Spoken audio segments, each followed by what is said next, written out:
everybody, and welcome back to the Coach's Call. Thanks for being here. If you haven't had a chance to, please consider subscribing to the show. Love to have you on an ongoing basis.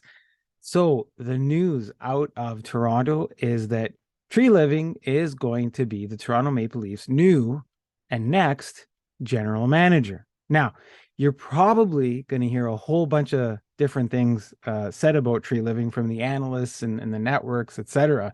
And you're going to have your camp that says, oh, he's an experienced general manager.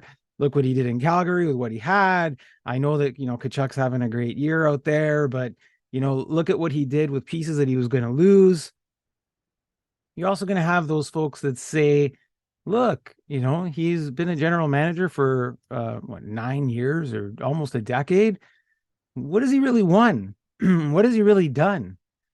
And somewhere in the middle of that, you have an experienced NHL semi-executive who operates at this general manager level.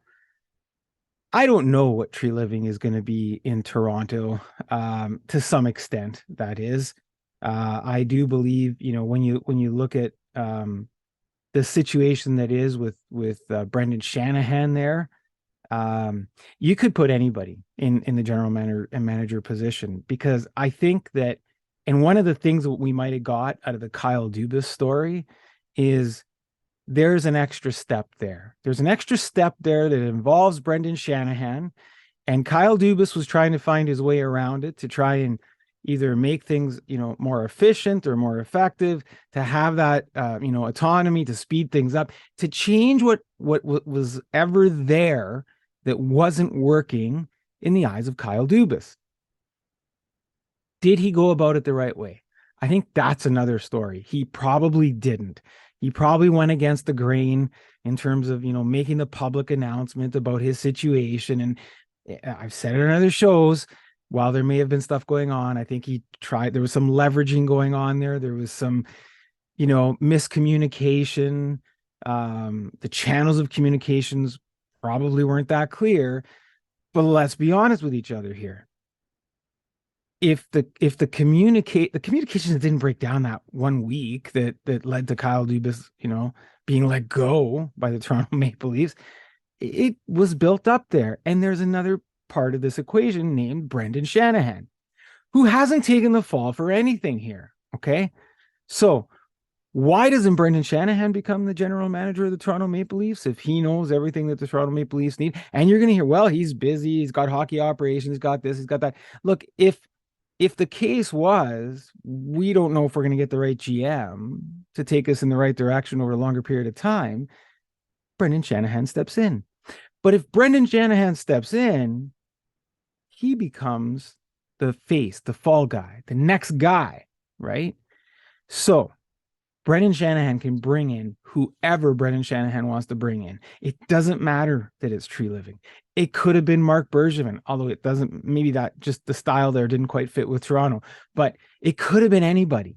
Okay.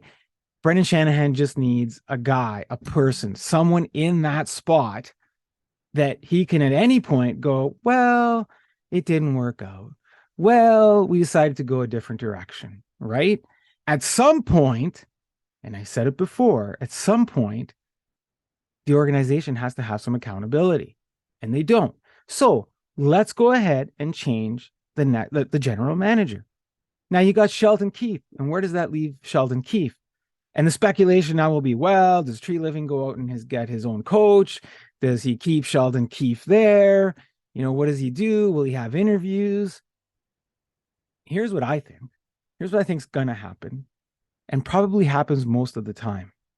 Sheldon Keefe is not going to go anywhere. Treliving will keep Sheldon Keefe around because it buys him some time. If things don't go quite right, if Treliving can't do something else with the team, because that's all there is left to do now. We're not changing.